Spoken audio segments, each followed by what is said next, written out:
வணக்கங்க. இன்றைக்கி market perfectly mixed ட்ரெண்டுன்னு தான் சொல்லலாம். Ups and downs, all sector, இண்டெக்ஸ்ன்னு சொல்ல முடியாது.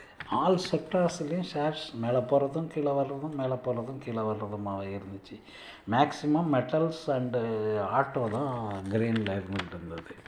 பாக்கியெல்லாம் மாறி மாறி ரெட் அண்ட் கிரி ரேஞ்சு பவுண்டு கன்சாலிடேஷன் தான்.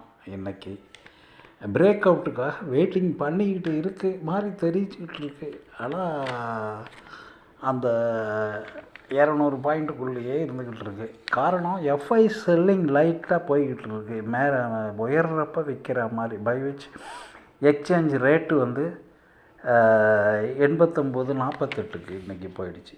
அது ஆக மொத்தம் ருப்பி வேல்யூ டவுனு. மார்க்கெட்டு ஸ்திரத்தன்மையிலேயே இருக்கக்கூடிய இறங்கவில்லை. Resistant support Nifty 50 and bank Nifty and சென்செக்ஸ்க்கு முன்னாடியே வந்திருக்கும், பார்த்துக்குங்க. நாளைக்கு அந்த பிரேக் அவுட்டை எதிர்பார்த்துக்கிட்டு தான் நம்ம எதுவும் செய்கிறதுக்கு முடியும். வணக்கம். மறக்காமல் சப்ஸ்கிரைப் பண்ணுங்கள். நன்றி.